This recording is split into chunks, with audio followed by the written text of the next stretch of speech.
helping Filipinos navigate through a raging pandemic and now seeking answers from the Commission on Elections over an alleged data breach. Vice President Leni Robredo juggles her time to personally address these top-of-mind national concerns while making her case to the Filipino people to bid or in a bid for the highest position in the land come May 9th, 2022. We now have the Vice President herself for an up-close interview here on Newsnight. Good evening, ma'am, and thank you very much for joining us. Let's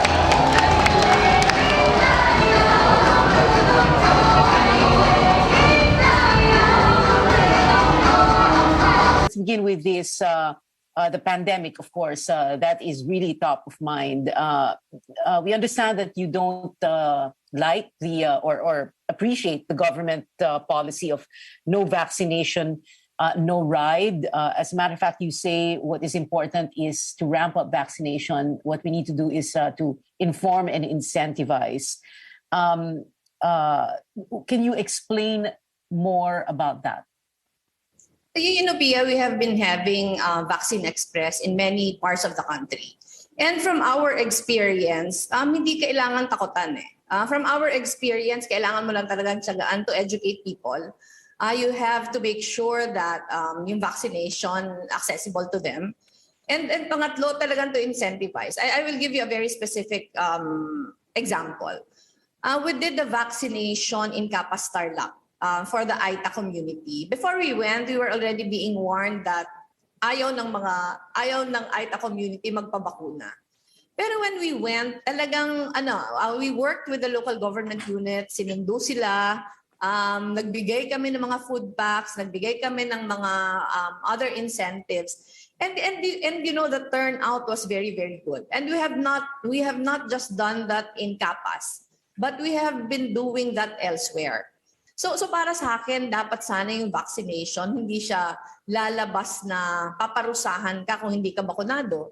Pero talagang we go out of our way and exert our best effort to really educate, to really bring the vaccination where people are and provide incentives. You brought up this issue about bringing the vaccination to people, no? And that is something I remember in late December when I interviewed Charlie Galvez, and he was saying that that could be a logistical challenge for the LGUs in lalo na sa far-flung areas. Can you talk about that?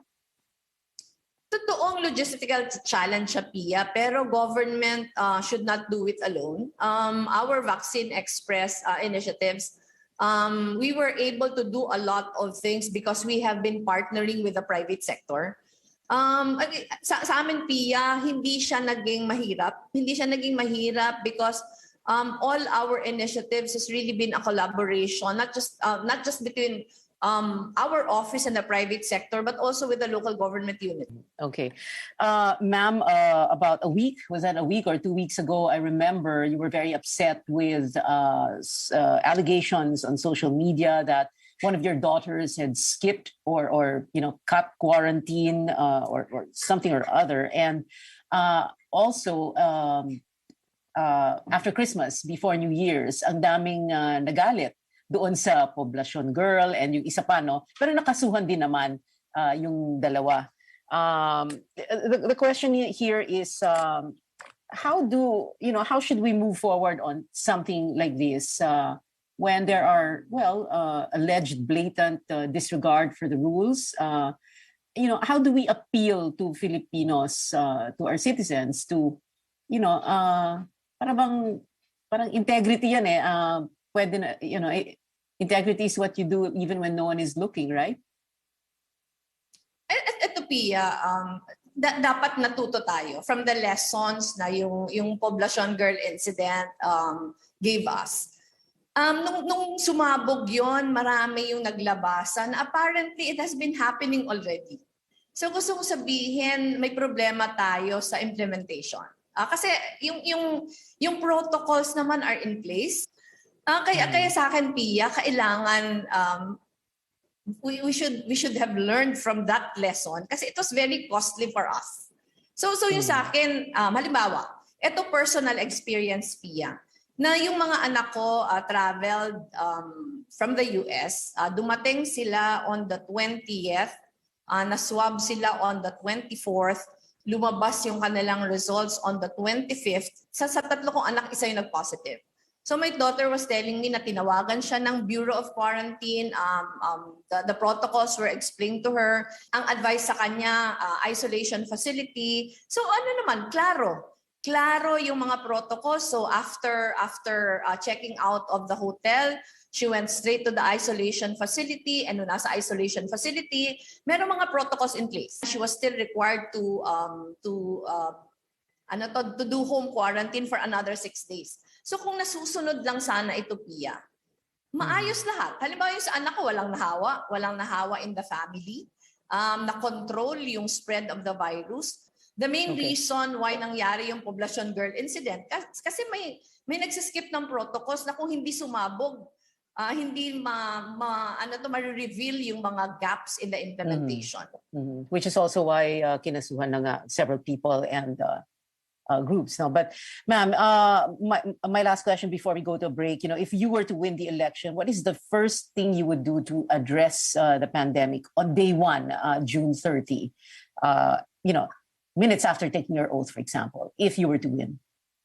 Ako, Pia, talagang yung pinaka-first agenda is freedom from COVID. If we are able to control the transmission of the virus, it will set everything else in motion. So eto yung first major step towards full recovery. And then we need to ensure the availability of jobs and livelihoods as we begin to make our way forward in the new normal. I think in mid-November, we put out our kalayaan sa COVID plan already. And in December, we put out our hanap buhay para sa lahat. It's available sa lenirobredo.com. And yung sinasabi natin, the core principle of this plan is ensuring that progress is felt in the communities.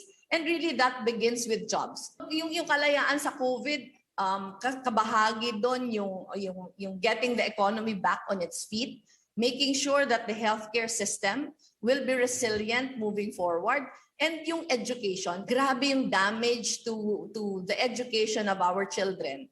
2 years na, Pia, 2 years na hindi talaga nakakapasok yung marami sa ating mga So talagang ito yung mga priorities natin. And since elections na pinag-usapan, ma'am, let's jump from the pandemic to politics. So, ma'am, Vice President, I remember the April 2016 CNN Philippines VP debate. You said, and I paraphrase, "I will be the last woman standing." Can you still say that today with 2 huge factors? Very popular, if you look at the pre-campaign surveys, a very popular Bongbong Marcos and the pandemic. Can you say the same thing right now? Most definitely, Pia. Unang-una, I am the only woman candidate again, just as I was when I ran for the vice presidency. And number 2, my record will speak for itself. Ang dami kong pinagdaanan in the last 5.5 years that I was vice president. And nakatayo pa din ako ngayon, Pia. At lumalaban pa din.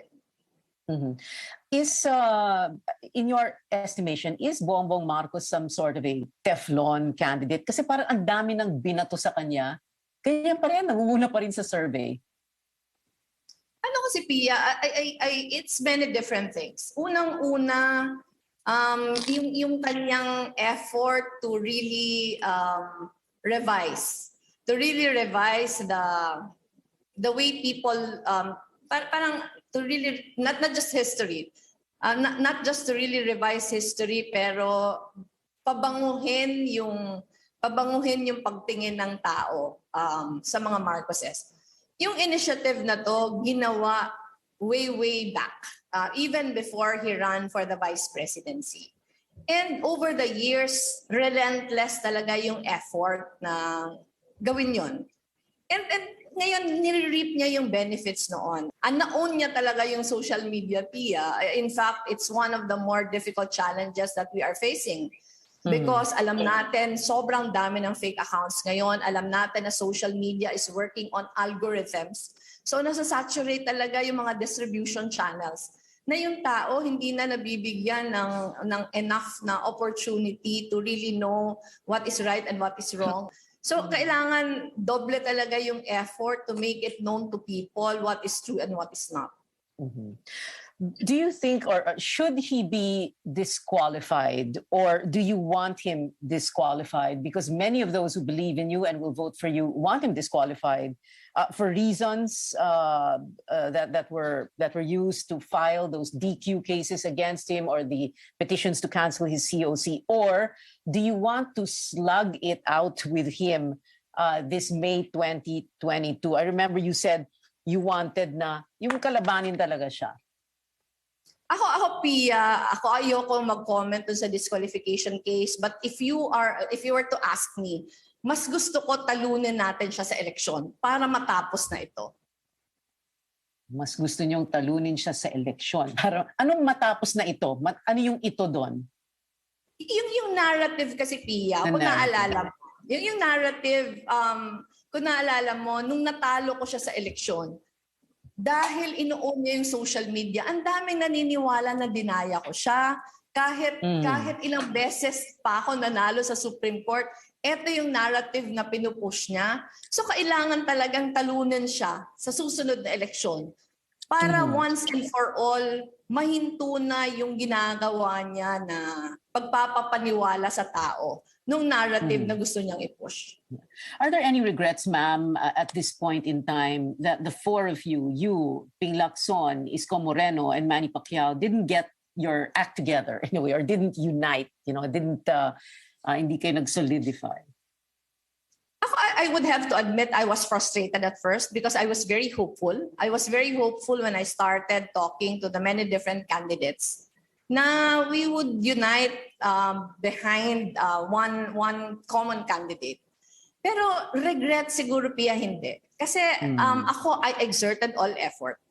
And after the talks failed, to a very large extent, I was successful in uniting not the presidential candidates, but the very many groups that are behind our candidacy now. Maraming ngayon mga volunteers, Pia, na iba-iba yung pinanggalingan. So sabi ko, if I was not able to unite the presidential candidates, at least ito, yung tao, yung sinusubukan natin na i-unite pang lalo. Pag-usapan natin sandaling-sandali lang yung kampanya because there was this announcement that you have this new campaign slogan. So very briefly talk about that, but at the same time talk about that previous effort to kumbaga juxtapose you against President Duterte as the Tatay Digong, and then you were going to be the parang mother figure, the nanay, the ina.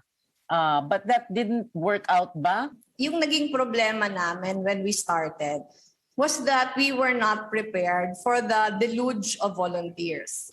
And nung nagkaroon ng onslaught of volunteers, our first decision was to give them as much elbow room as possible, as much independence as possible to chart the kind of campaign that they want. Yun sana yung gusto natin, really to make it an honest to goodness people's movement.